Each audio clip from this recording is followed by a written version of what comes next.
I am extremely excited.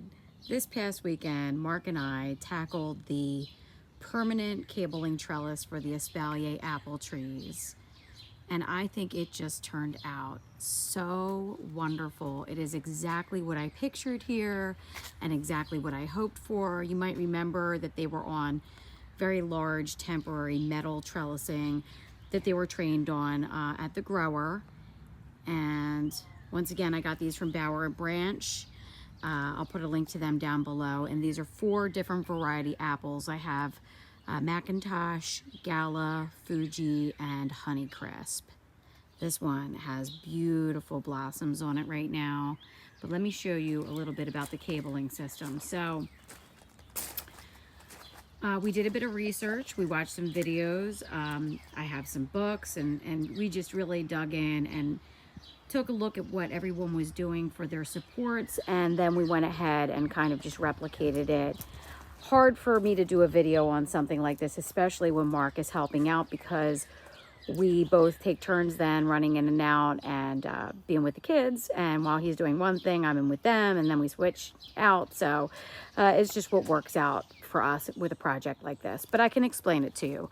So our vinyl fence posts here, we were going to put 4x4 wood posts inside, but the way the fence is made, the crossbars there, they go straight through. It just wasn't a feasible option for us. They didn't have the wood posts in them. Some fences do, this one did not, and the fence installer said that that was perfectly fine and structurally sound and not to worry, and that's what they standardly do, so we just went with it for that. So we needed a way to get some bolts in here where they weren't just going to pull out of the hollow vinyl and be very sturdy and secure. So we've got these anchor bolts here, and there's anchors inside. We had to drill large holes. We measured and got proper drill bits that would work with the diameter of the anchor that was going inside of here. And it's alarming at first because you are making a pretty good size hole. So I asked Mark to get these washers to cover up any of the markings that we made. And we just did 4 down the line. You want to determine how many rows that you want on your espalier. So we decided we were going to stop with the 4. And we just put those in with the anchor bolts on each post. And then on the ends, now we could have done this at each section here, but we did not. We just, at both ends of the run, we did these turnbuckles here. And I'll get in closer so you can see. And the turnbuckles attach, and you can turn and tighten the tension. So as these start to bear fruit, or over time as the line stretches, you can tighten these up a bit and give it a little bit more tension. We got galvanized tension wire here that is vinyl coated. That was one of the things that was recommended, but I don't know that it's completely necessary. It will certainly keep these from rusting and all that. And then we got these little fasteners here and a special crimping tool. So if you look up Espalier trellising, that's what you would want to look for, you'll find really good information. So that was what we did on each end. And like I said, we could have done it at each section here, you know, turnbuckles here, turnbuckles there. We just felt that it was overkill for our situation. And ultimately, we want them to meet together and to have just like a nice long run. And for some of these, is this a good example? Yeah, so see how this branch here is kind of coming up and over? It's all about patience and training with these. So I kept this little nubbin right there, and someday if that wants to go out on this line, then I'll start to train that. But otherwise, I'm happy. It doesn't bother me that these go out and over. I just think that they are so artfully beautiful. And now I did cut the leader on all but one of these. The leader is the main trunk, so this right here. 2 things. If you don't cut the leader and let it keep going, obviously you're gonna have a big top of a tree that you have to do something with at your stopping point. Or you could just let the espalier go as high as you want and leave it. We wanted to stop it right about here and have the last row be right in crossing with the trellising on the top of the fence.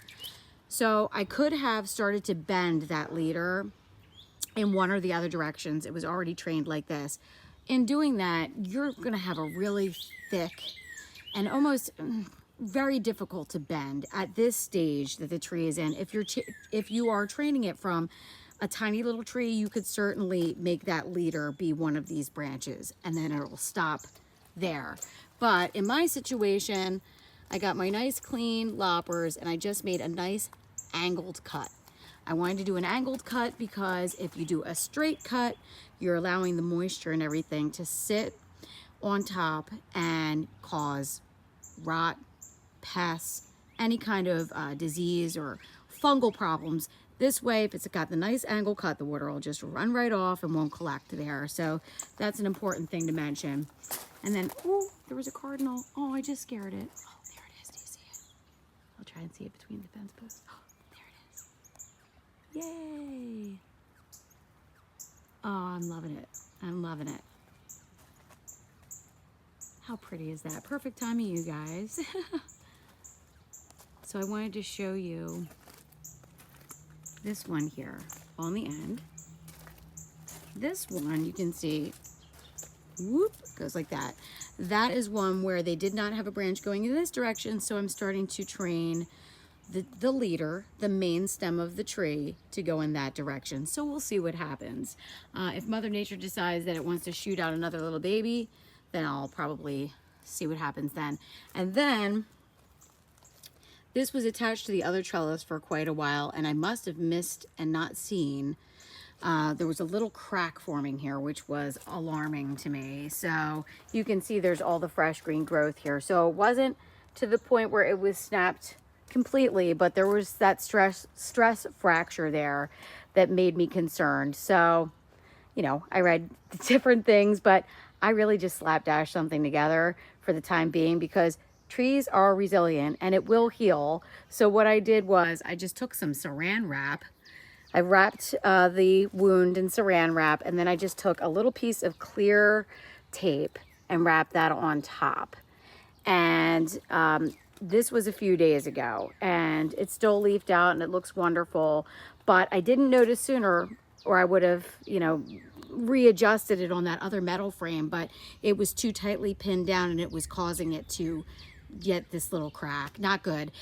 Keeping it covered like this will, again, keep pests, insects, fungal disease out of it, and it'll give it a chance to mend and heal. And then I'm going to leave that on there for a while. Maybe see you next year and take a look, depending on, you know, how quickly, you know, I don't want this to choke out the stem either. But we'll see. I'm going to be treating that very gingerly. But I am very excited. Just to let you know how these are attached to the wires, I personally love to use, this is Velcro plant tape. The inside is fuzzy, so it doesn't rub or hurt your branches. I don't have it pulled too tight. And I actually use these for staking my dahlia and holding up tomatoes, anything really. Just it's just a wonderful product. I actually have my crepe myrtles, which are quite large, tethered to the fence using this same Velcro plant tape, which you can just get at any nursery. I got it at Lowe's in the nursery section. So I just went down the line and kind of just secured and fastened in different areas if there was a little piece popping up. And you just have to kind of feel your way and don't want to pinch it too hard and be gentle with it. But I just wanted to show you how it was secured to there. And would you take a look at that? Isn't it all so worth it? Look at that. Look at that. Oh, it makes me so happy. Just beautiful. And hey, garlic. I've got garlic. I'm so excited. It looks wonderful. So good. This is all my winter sowing, guys. I am overall extremely happy with the results. I'm not going to talk about these too much in this video because I think it's already gone on way too long, but I would say that was a pretty good success. Lots of projects and lots of work to be done here, but spring is in full swing and I am here for it.